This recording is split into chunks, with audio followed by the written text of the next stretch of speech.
ვინაცვლებს სტუდიაში ნინო კალანდაძე, ჭავჭავაძის ცენტრის დირექტორი და დიპლომატია. ჩვენთან ერთად ნინო მოგესალმებით, გმადლობთ სტუმრობისთვის. ნინო, პირველ რიგში დღეს და ბოლო დღეებშიც არაერთხელ გაჩნდა პარალელები 2012 წლის არჩევნებისა და სომხეთის აი ამ მართლაც ისტორიულ არჩევნებს შორის. რა პარალელებს ხედავთ თქვენ და რატომ ვერ გაიმარჯვა რუსეთმა სომხეთში? მოგესალმებით თამარ. მივესალმებით თქვენს მაყურებელს. მთავარი განსხვავება ალბათ არის ის, რომ სომეხი ხალხი ჭეშმარიტად ბრძენი ხალხი აღმოჩნდა. მათ ძალიან ნათლად დაინახეს განსხვავება მოასპარეზე ძალებს შორის, მათ დაინახეს განსხვავება მშვიდობასა და ომს შორის. ჩვენ ვუსმინეთ პაშინიანის მიმართვას, სადაც მან რუსული პარტიები ომის პარტიებად მოიხსენია და სწორედ ეს არის ის წყალგამყოფი, რომელიც სომხეთში არცებითი აღმოჩნდა. არაიმდენად ევროკავშირში ინტეგრაცია, ეს მათთვის ჯერ შედარებით ასე ვთქვათ, უცხოხილია, ეს არ იყო მათი მთავარი ამოცანა და მიზანი. მთავარი მიზანი იყო, რომ რუსეთისგან თავი დაეღწიათ ერთხელ და სამუდამოდ და მათ ის ისტორიული შესაძლებლობა გამოეყენებინათ, რომელიც მათ შესაძლებლობას მიცემს ახლა, რომ დასრულდეს ისტორიული იზოლაციონიზმი ამ პატარა, მაგრამ ძალიან ევროპული სახელმწიფოსი, რომელიც ისტორიულად ჩაკეტილი იყო, რომელსაც სხვა არჩევანი არ ქონდა გარდა იმისა, რომ ყოფილიყო რუსეთის მოკავშირე, არა შესაძლოა ნებაყოფლობით, არამედ სწორედ მისი გეოპოლიტიკური მდგომარეობიდან გამომდინარე.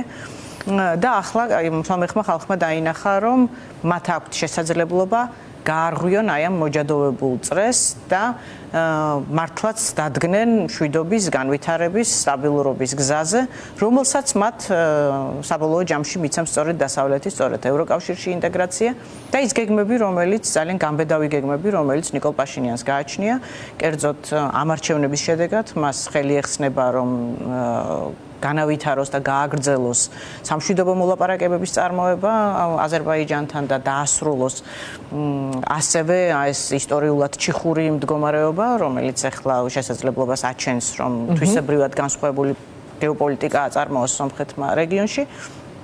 ასევე გახდეს ევროპასთან ინტეგრაციის, ასე ვთქვათ, მოწინავე რიგებში აღმოჩნდეს როგორც სახელმწიფო და მართლაც ეს თავისუფლების დროშა ახლა უჭირავს ნამდვილად სომხეთს და ამავდროულად მას მიეცეს შესაძლებლობა, რომ რეალური მყარი მანდატით აწარმოოს მოლაპარაკებები თურქეთთან, იმიტომ რომ ეს იყო მისი აქამდე არსებული პოლიტიკა, ეს იყო მისი წინასაარჩევნო დაპირება, ვინაიდან მან ძალიან დიდი სახალხო მანდატი მოიპოვა იმისთვის, რომ აი ამ გამბედაო პოლიტიკას მიყვეს და გააგრძელოს, ეს ნიშნავს იმას, რომ ის სახალხო ნდობის შედეგად შეძლებს აი ამ თვისებრივად განსხვავებული ურთიერთობები. მიუხედავად იმისა, რომ ეს არ არის საკონსტიტუციო უმრავლესობა, ამ მონაცემებით 9 ხმით ნაკლები აქვს, ვიდრე საჭიროა საკონსტიტუციო უმრავლესობისთვის, ანუ 70 ხმისთვის. ეს გახდება ხელისშემშლელი ფაქტორი, ფიქრობთ თქვენ იმ პროცესში, რაც აი ასეთი მნიშვნელოვანია აზერბაიჯანში. ასეთი დიდი გამარჯვების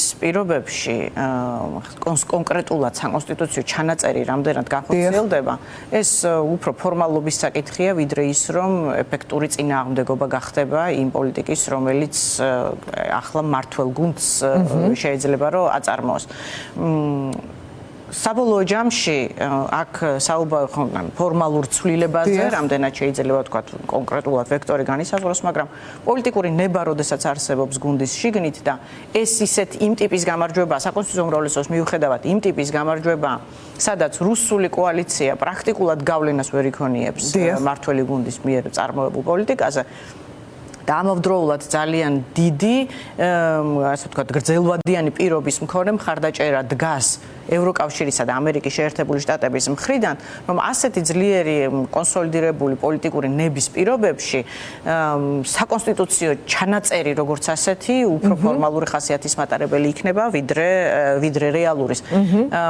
ამავდროულად ეთანხმები მარიკას, რომ ჩვენი გამოცდილება გვაჩვენებს იმას, რომ ოლიგარქიული მანდატები მართლაც განსაკუთრებული დიდი პრინციპულობით არ გამოირჩევიან, ისინი როგორც წესი ძალის მხარეს დგებიან და იქ სადაც ახლა რეალური ძალა გადაინაცვლებს რა მხარესაც გადაინაცვლებს იმ მხარეს ექნება მაღალი ალბათობით მხარდაჭერაც, ამიტომ თუ ხა რუსებმა ძალიან ეფექტურად არ იმუშავეს და უკიდურესად წნეხი არ განახორციელეს ამ თავიანთი მოკავშირე პოლიტიკური პარტიების მანდატებზე, მაშინ მაღალი შანსია რომ ეს 9 ხმის დანაკლისის შევსებაც მოხერხდეს, მაგრამ კიდევ ერთხელ ვამბობ, ეს ალბათ არსებითი მნიშვნელობის არ იქნება. კი ბატონო, და რუსეთის ფაქტორზე აუცილებლად უნდა გავამახვილოთ ყურადღება რუსი ოლიგარქი, მილიარდერი სამველ კარაპეტიანი, რომელიც მთავარ მოწინააღმდეგედ ითვლებოდა, მას ღიად უჭერდა მხარს ვლადიმერ პუტინი და ღიად უჭერდა მხარს რუსეთი.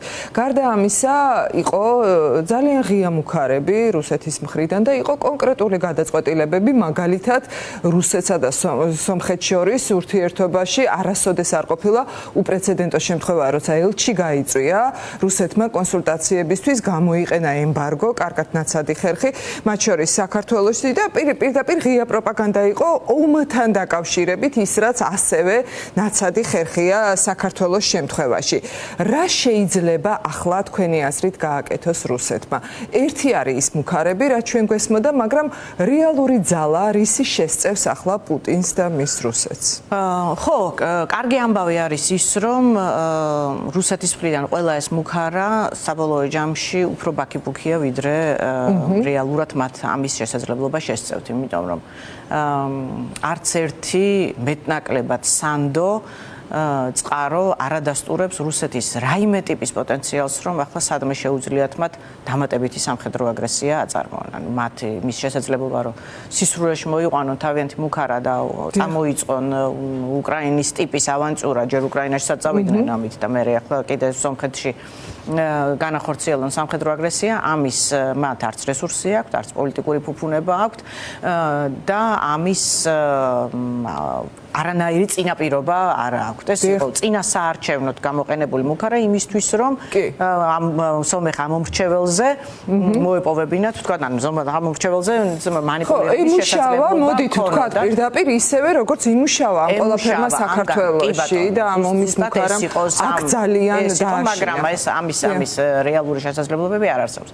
ეხლა ეკონომიკური ეს კიდევ ქართული ოცნებისთვისაც უნდა იყოს კიდევ ერთი მაგალითი, როგორც ჩავარდა, ხო, ალბათ აქედანაც ხალხმაც უნდა გამოიტანოს დასკვნები. უნდა გამოიტანოს ნამდვილად. მეორე ხა სამხედრო სამხედრო ბერკეტი ერთია, ეკონომიკური ბერკეტები რასაკვირველია რუსეთს ჯერ კიდევ აქვს სომხეთის მიმართ, მაგრამ ესეც არის ძალიან სუსტი ბერკეტი, იმიტომ რომ ჯერ ერთი სომხეთის მართველი გუნდი მზად არის ამისთვის და მას უკვე დივერსიფიცირების გზები აქვს მონახული.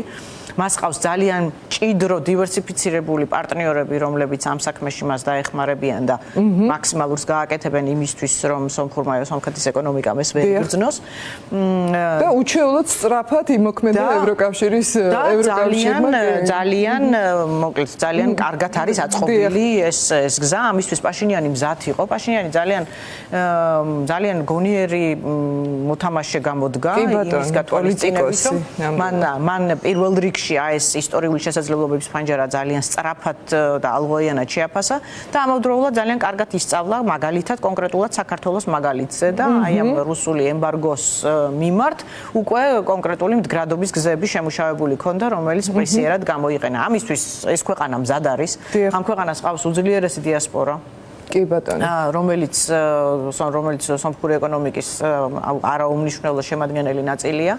იქ პოლიტიკური ნება ამ შემთხვევაში მართველი გუნდის და ხალხის ემთხვევა ერთმანეთს. ისინი ამბობენ, რომ ჩვენ გვინდა რუსეთის გავლენისგან თავი დავაღწიოთ, ჩვენ გვინდა განვითარება და ჩვენი განვითარების გზა ახლა არის დივერსიფიცირებული პოლიტიკა, თურქეთთან ურთიერთობების გადატვირთვა, აზერბაიჯანთან ურთიერთობების გადატვირთვა, ევროკავშირში ინტეგრაცია და ალტერნატიული დერეფნების შექმნა, რომელიც ასევე მეზობელ აზერბაიჯანს მიცემს შესაძლებლობას, რომ ალტერნატიული ენერგომატარებლები შეიმუშაოს, რომელიც გვერდსაუვლის რუსეთს და გვერდსაუვლის ირანს. ეს არის უდიდესი გეოპოლიტიკური გარღვევა, რომლის მოწინავე რიგებში არის ამ წუთას ნიკოლ პაშინიანი და რომლის საბოლოო შედეგების მადლი იმედია რომ საქართველოსაც ხო, კი, ნამდვილად, მაშინ როცა სულ პირიქით იყო რამდენიმე წლის წინ კი არა, ისტორიულადაც ასე იყო, კავკასიაში ყოველთვის საქართველო იყო გამწევი ძალაც, მაგალითის მიმცემიც და ეს დამოუკიდებლობიდან მოპოვებული სულ ასე იყო, მაგრამ ახლა შეცვლილია და ამ ფონზე მაინტერესებს ზუსტად საქართველოსთვის რა მაგალითია ეს, რა შესაძლებლობებს გვაძლევს, რა შესაძლებლობები უკვე გაუშვით, მაგრამ რა დაგვრჩა, მაგალითად რისი გამოყენება შეიძლება. ერთ-ერთი პირველი განცხადება, რომელიც ფორმულა ჟურნალისტის სოფო ვარდიაშვილის კითხვაზე პასუხად გააკეთა ნიკოლ პაშინიანმა, მან თქვა, რომ დაინტერესებულები ვართ ევროკავშირსა და საქართველოს, ამერიკის შეერთებულ შტატებსა და საქართველოს შორის შერიგებითო და თქვა რომ ესე იგი ეს არის ჩვენი პოზიცია, გარდა ამისა, რა თქმა უნდა, ჩვენი თანამშრომლობა და ურთიერთობები საქართველოსთან განუწყვეტლივ განვითარდება, ეს ჩვენი მოძმე ქვეყანაა და გვაქვს სტრატეგიული პარტნიორობა და გავაგრძელებთ ურთიერთობის განვითარებასო. აი ეს ამ კონტექსტში მაინტერესებს ნინო, რა არის ჩვენი შესაძლებლობა ახლა ხელიდან გაშვებულიც და დარჩენილიც. წარესიმართლე არის ის, რომ საქართველო არის ერთადერთი ქვეყანა, სადაც რუსეთი ჯერჯერობით იმარჯვებს.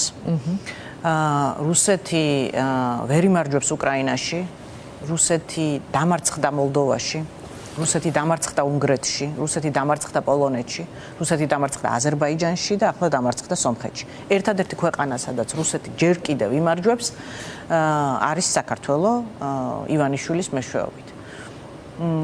რა თქმა უნდა, შესაბამისად მისი ძალაუფლება და ბერკეტები სუსტდება, რაც უფრო მეტი ქვეყანა უერთდება იმ დიდ ანტირუსულ კოალიციას, როგორც ახლა სომხეთით ეს მოხდა გუშინ. სომხეთის დაინტერესება, რომ საქართველოსთან რაღაც ტიპის რეინტეგრაცია მოხდეს, არის ძალიან პრაგმატული. ნიკოლ პაშინიანს ძალიან კარგად ესმის, რომ ივანიშვილი არ არის ის ძალა, რომელიც სამხრეთ კავკასიის რეგიონის ინტერესებში მოქმედებს. ან მას დამოუკიდებელი მოქმედების რესურსი გააჩნია პუტინისგან. მაგრამ მას საქართველოს ევროპასთან და ამერიკასთან ინტეგრაცია იმდენად ჭირდება, რამდენადაც სამშვიდობო მოლაპარაკებების ძალიან მნიშვნელოვანი ნაწილია საქართველო. სამშვიდობო მოლაპარაკებების წარმატება დიდწილად დამოკიდებულია მათ შორის თბილისზე და რა პოზიციები ექნება თბილისს.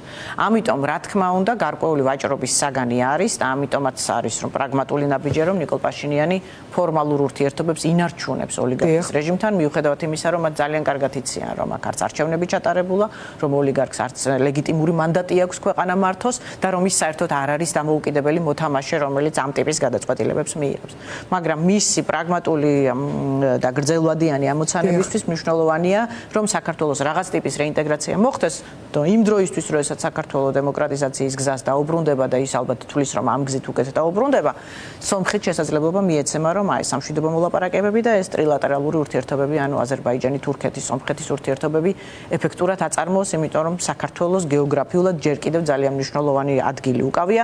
საქართველოზე გადის მნიშვნელოვანი ინფრასტრუქტურა, რომელიც სომხეთისთვისაც და აზერბაიჯანისთვის არსებითია დღის მდგომარეობით, მისი 100%-ით ჩანაცვლება პრაქტიკულად შეუძლებელია და თუ შესაძლებელია ძალიან გრძელვადიანი პერსპექტივაა ეს, რომ ეს დრო პაშინიანს არ გააჩნია, მას სწრაფმყისიერი შედეგები ჭირდება. აქედან გამომდინარე კეთდება ეს განცხადებები და არა იმიტომ, რომ ვინმე მარიცის საქართველოში რა პოლიტიკური რეალობა არსებობს. საქართველოში შესაძლებლობები, რა თქმა უნდა, არსებობს. მოცემულ მომენტში საქართველოს რა წუთშიც ამ ბალანსიდან ივანიშვილს მოაცილებ ავტომატურად 100%-ით შეიცვლება საქართველოს განვითარების ტრაექტორია და რეალობა. საქართველო კვლავ მყისიერად დადგება განვითარების გზაზე, იმიტომ რომ დასავლეთს არასდროს არ უთქვავს უარი იმ პირობაზე, რომელიც მან საქართველოს მიცა მთელი ამ წლების განმავლობაში და ამ პირობის ერთგულია ის, ანუ საქართველოში რა წუთშიც ხელშემშლელი ფაქტორი რუსი ოლიგარქის სახით მოიხსნება, საქართველოს დაუბრუნდება განვითარების ისტორიულად არჩეულ. ხო, აი ეს რუსი ოლიგარქის ფაქტორი რომ მოიხსნას ნინო, ამ მიმართულებით თქვენ როგორ ფიქრობთ შეერთებულ შტატებთან ურთიერთობის გადატვირთვის მცდელობა თუ პროპაგანდა, რომელიც დიდი ხანია აქვს უკვე ბიძინა ივანიშვილს. რას გვაჩვენებს მარკო რუბიოს განცხადება, ირაკლი კობახიძის პასუხი, აი ეს გადაძახილები და მთელი ის მოძრაობები, რასაც ჩვენ ახლა ვხედავთ. ივანიშვილის ამერიკის შეერთებულ შტატებთან ურთიერთობის საკითხი უნდა შევაფასოთ ორ მხრივად, დადებითადაც და უარყოფითადაც და გულისხმობ რას. ამერიკის შეერთებული შტატები არის დიდი სახელმწიფო, არის მსოფლიო გეოპოლიტიკური მოთამაშე, რომლისთვისაც დიდწილად მისი სტრატეგიული ამოცანები არის გამსაზღვრელი, იმიტომ რომ ამერიკის შეერთებული შტატების მოსახლეობას გადასახადის გადამხდელს და პოლიტიკის დამკვეთს, იმიტომ რომ ამერიკის შეერთებული შტატები არის დემოკრატიული სახელმწიფო, მისთვის არსებით მნიშვნელობას ატარებს ეკონომიკური საკითხები, ენერგეტიკული საკითხები, როგორ ზვირდება კონკრეტულად თუ ყოველდღიურად ვთქვათ ნავთობის ფასები და ასე შემდეგ. ეს არის საკითხები, რომელიც მათ აღელვებთ. ამიტომ საერთო დიდ სურათში პრიორიტეტულ და განსაკუთრებულ მნიშვნელობას ანიჭებს ამერიკის შეერთებული შტატების პოლიტიკა აი ამ გეოსტრატეგიულ ამოცანებს, სადაც მათთვის, რა თქმა უნდა, მნიშვნელოვანია, რომ სამხრეთ კავკასიის გარღვევისთვის, შავი ზღვის რეგიონის გარღვევისთვის საქართველო რაღაცნაირად იყავდა.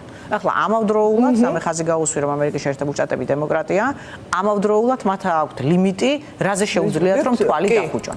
ისინი ვერ დახუჭავენ თვალს ისეთ საკითხებზე, როგორიც არის პოლიტიკური პატიმრები. ისინი ვერ დახუჭავენ თვალს ისეთ საკითხებზე, როგორიც არის ადამიანის უფლებების უხეში დარღვევები პოლიტიკური მიზნებისთვის და ისინი ვერ დახუჭავენ თვალს ისეთ საკითხებზე, როგორიც არის მათი მოკავშირე სახელმწიფოს მიერ სტრატეგიული დიალოგის წარმოება ამერიკის შეერთებული შტატების ეს იგულისხმება კიდევაც ქცევის და ტრაექტორიის შეცვლაში, ხო? რაზეც მარკო რუბიო საუბრობდა, მაგრამ კობახიძის პასუხი რას გვაჩვენებს? ამის გამკეთებლები, ამ ნაბიჯების გადამდგმელები არ არიან ისინი, იმიტომ რომ ჩამოეშლებათ მთელი ძალაუფლება და ამიტომ ცდილობენ, რომ რაღაც თითქოს ამით გაამართლონ საკუთარი ამორჩევლის წინაშე, რატომ ვერ ლაგდებიან ამერიკის შეერთებულ შტატებთან? კობახიძე არ ამგონია საკუთარ ამორჩეველს რამე დაგდებდეს.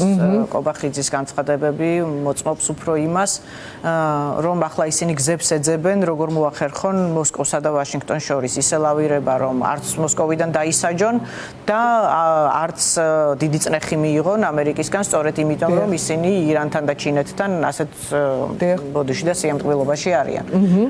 და დერეფანს იყენებენ ტრანსნაციონალური დანაშაულებებისთვის, რაც ამერიკის შეერთებული შტატებისთვის აშკარად წითელი ხაზია.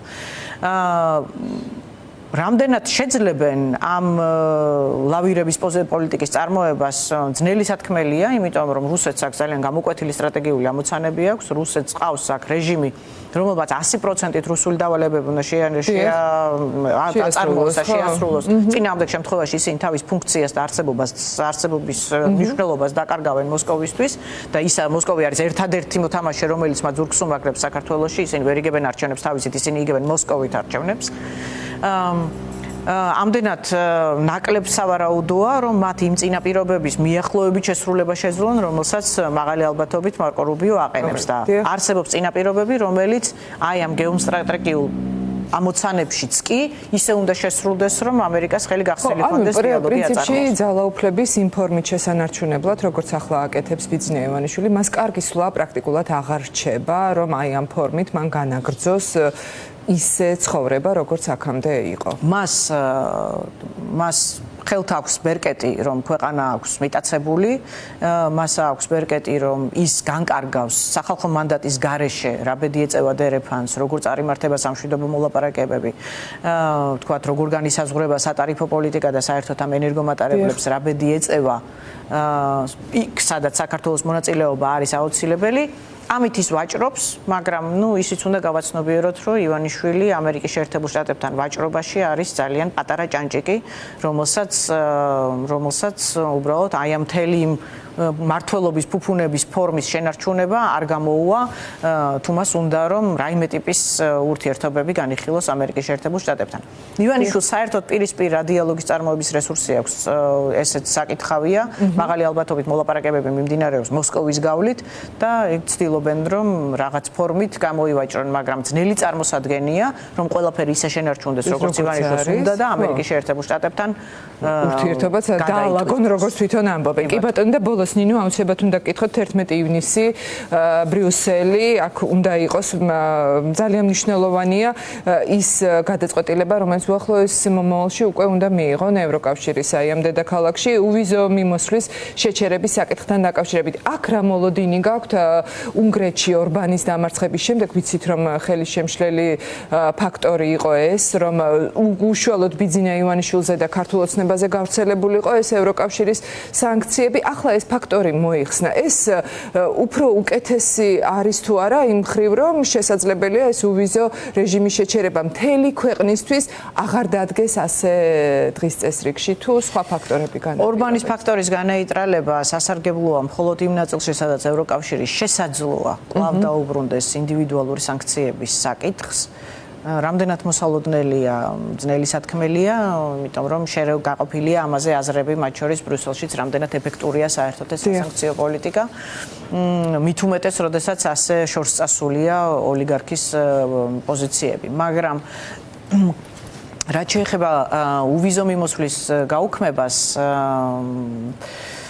აქ მაინც და მაინც პროგნოზების საუბარი გაჭირდება, იმიტომ რომ ეს საბოლოო ჯამში არ იქნება ტექნიკური გადაწყვეტილება, არამედ იქნება პოლიტიკური გადაწყვეტილება და არა იმიტომ რომ ქართველი ხალხი უნდა რომ დასაჯოს ვინმე, არამედ იმიტომ რომ საქართველოს თუ აღარ არის ასოცირების ნაწილი, მაშინ მან შესაძლოა იმ სიკეთეების შენარჩუნება ვეღარ შეძლოს, რაც არის ამის უშუალო ნაწილი. მიუხედავად ამისა, მე მხოლოდ ვიმედოვნებ, რომ ეს გადაწყვეტილება ასე არ იქნება მიღებული და არა მხოლოდ ვიმედოვნებ, არამედ რაც ჩემს რესურსში არის ამის სასარგებლოდ ვიმუშავებ. დიდი მადლობა ნინო, მადლობა სტუმრობისთვის. ნინო კალანდაძე, ჭავჭავაძის ცენტრის დირექტორი და დიპლომატი იყო ჩვენი სტუმარი.